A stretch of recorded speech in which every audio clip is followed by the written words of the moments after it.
નમસ્તે મિત્રો, આજનો આપણો વિષય છે કેલેન્ડર. કેલેન્ડરના પ્રશ્નો સ્પર્ધાત્મક પરીક્ષામાં અવારનવાર પૂછાતા હોય છે. તો આજે આપણે જોઈશું કેલેન્ડર. તો કેલેન્ડરની થોડીક બેઝિક ઇન્ફોર્મેશન લઈ લઈએ. તો કેલેન્ડરમાં વર્ષ બે પ્રકારના હોય. એક સામાન્ય વર્ષ કે જે 365 દિવસનું બનેલું હોય છે અને એમાં ફેબ્રુઆરી 28 દિવસનો હોય.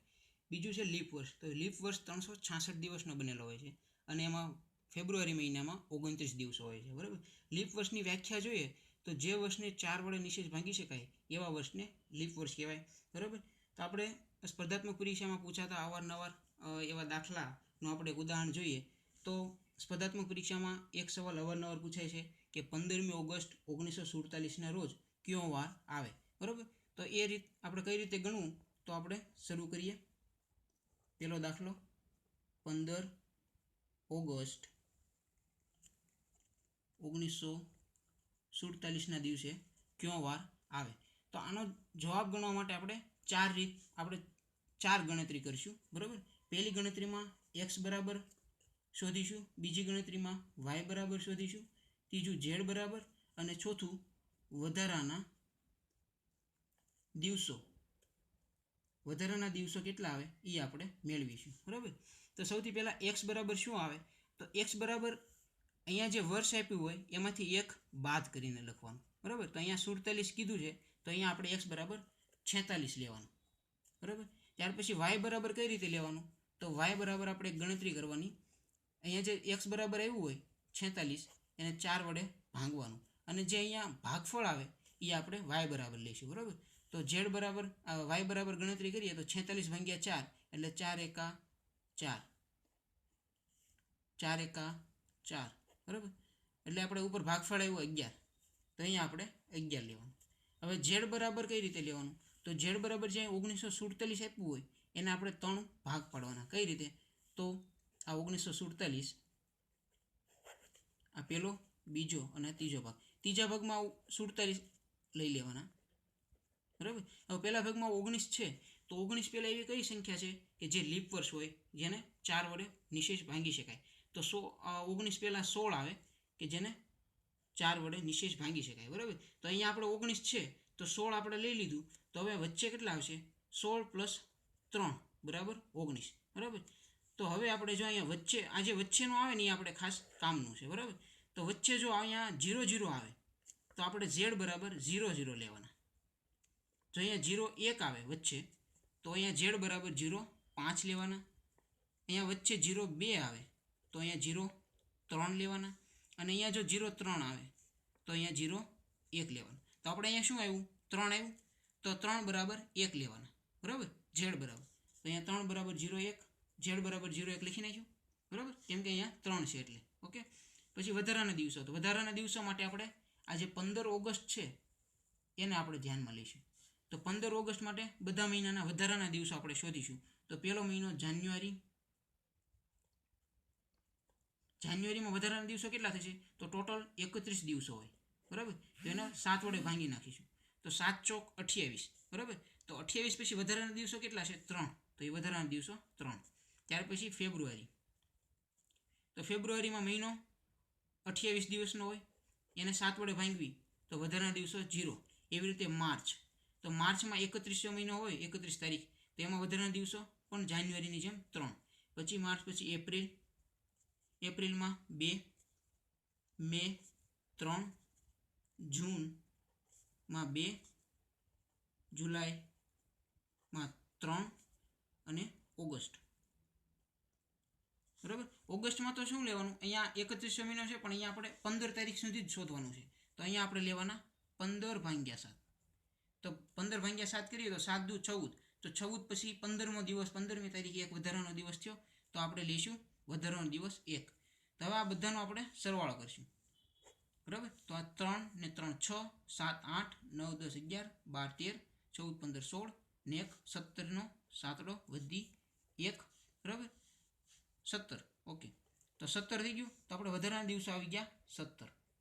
હવે આ એક્સ વાય ઝેડ ને વધારાના દિવસો એ ચારે ચારની જે આપણે ગણતરી કરી એના જે દિવસો આવ્યા વધારાના દિવસોની એનો સરવાળો કરશું. તો 6 ને 1 7, 7 ને 7 6 ને 1 7 ને 1 8 ને 7 15 વધી 1. 1 ને 4 5 6 ને 1 7 એટલે ટોટલ આવ્યો 75 દિવસ. બરાબર. તો 75 દિવસ આવે એની ઉપરથી આપણે જવાબ નક્કી કરીશું. તો 75 આવ્યો તો એને આપણે અઠવાડિયાના 7 દિવસ હોય તો 7 વડે ફરીથી ભાંગશું, જેવી રીતે અહીંયા આપણે ભાંગતા એવી રીતે. તો 7 વડે ભાંગીએ તો 7 એકા 7, 0 ઉપરથી ઉતાર્યો 5, ભાગ ન ચાલે એટલે 0. બરાબર. એટલે અહીંયા વધ્યું શેષ 5 વધી. તો અહીંયા જે શેષ વધે, ધારો કે 2 વધી હોય તો રવિવાર પછી બીજો દિવસ, 3 વધે તો રવિવાર પછી ત્રીજો દિવસ, અહીંયા 5 વધી છે શેષ તો રવિવાર પછી 5મો દિવસ. તો 5મો દિવસ કયો આવે? પહેલો દિવસ સોમ, મંગળ, બુધ, ગુરુ અને શુક્રવાર. તો આપણો જવાબ થશે શુક્રવાર. બરાબર. આવી રીતે અહીંયા જો 6 શેષ વધે તો અહીંયા પછી શનિવાર જવાબ આવે. જો અહીંયા 0 શેષ વધે તો રવિવાર પોતે જ જવાબ આવશે. ઓકે, આ થયો પહેલો ઉદાહરણ. હવે આપણે બીજું ઉદાહરણ લઈએ. બરાબર.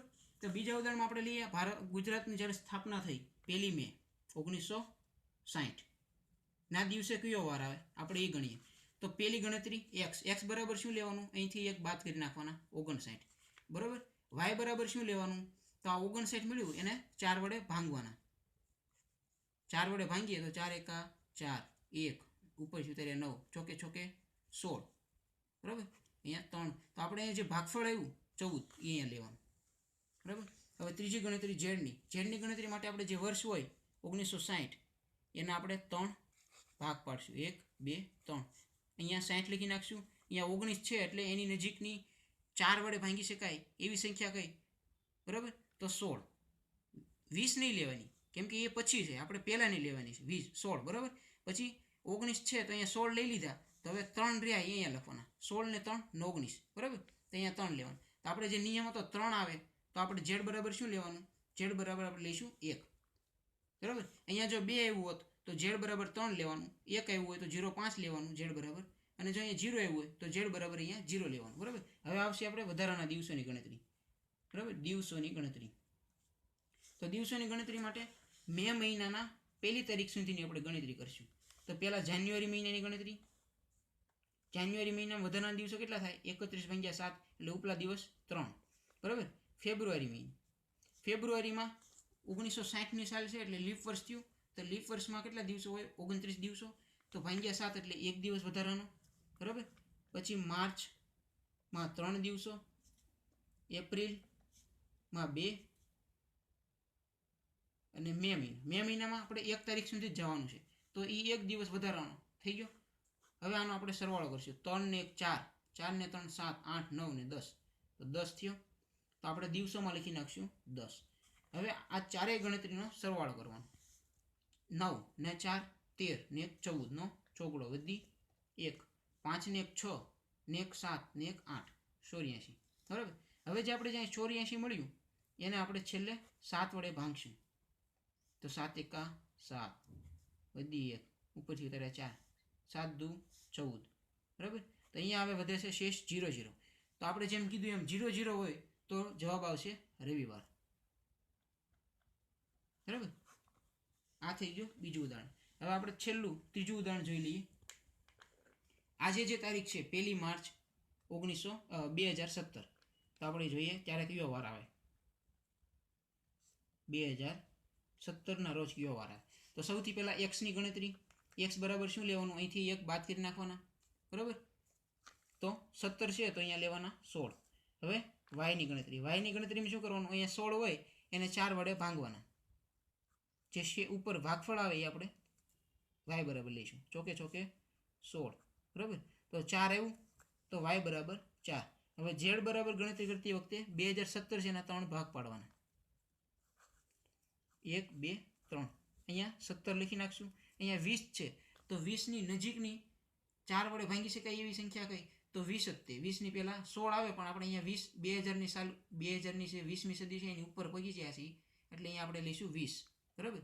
કેમ કે આ પોતે તે લીપ વર્ષ છે 20 એટલે અહીંયા 20. હવે 20 છે તો અહીંયા પણ 20 છે તો અહીંયા આપણે આવશે 0. અહીંયા જો 2117 હોત તો અહીંયા 1 આવે. બરાબર. અહીંયા 0 હોય તો ઝેડ બરાબર આપણે લઈશું 0. બરાબર. હવે આપણે ગણીશું વધારાના દિવસોની ગણતરી. વધારાના દિવસો. તો વધારાના દિવસો આપણે ક્યાં સુધી ગણવાના? 1 માર્ચ સુધી. બરાબર. તો પહેલું જાન્યુઆરી મહિનાના જાન્યુઆરી મહિનામાં વધારાના દિવસો થશે 3. પછી ફેબ્રુઆરી મહિનામાં વધારાના દિવસો થશે 0, કેમ કે આ લીપ વર્ષ નથી. જો લીપ વર્ષ હોત તો અહીંયા 1 આવે. પછી આવે છે માર્ચ. તો માર્ચ મહિનામાં વધારાના દિવસો કેટલા થશે? આપણે 1 તારીખ સુધી જ જવાનું છે, એટલે એ 1 દિવસ વધારાનો થયો. બરાબર. અહીંયા ધરો કે જો 8 તારીખ આપી હોત તો 8 ભાગ્યા 7 કરો તો વધારાનો દિવસ 1 થયો. તો અહીંયા 1 તોય લખવો પડે. તો હવે આપણે આ ત્રણેયનો સરવાળો કરશું તો 4. તો વધારાના દિવસો ટોટલ આપણને કેટલા મળ્યા? 4. બરાબર.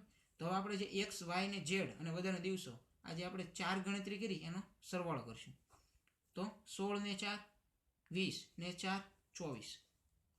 બરાબર. હવે જે છેલ્લો આપણે સરવાળો મળ્યો એને આપણે 7 વડે ભાંગશું. તો આપણે જે આ 24 જવાબ મળ્યો 7 વડે ભાંગવી તો 7 તરી 21. 7 ગુણ્યા 3 21. હવે શેષ વધી 3. બરાબર. તો હવે આ જે 3 વધી એટલે રવિવાર પછી ત્રીજો દિવસ, એટલે સોમ, મંગળ અને બુધવાર. બરાબર મિત્રો. આ રીતે થશે કેલેન્ડરના પ્રશ્નોનો જવાબ. આ રીતે આપણે ગણશું તો ખૂબ જ ઝડપથી આનો જવાબ મળી જશે. Thank you for watching my video. જો તમને આ વિડીયો ગમે તો પ્લીઝ લાઇક કરજો અને મારી ચેનલને સબસ્ક્રાઈબ કરવાનું ના ભૂલશો. Okay, thank you.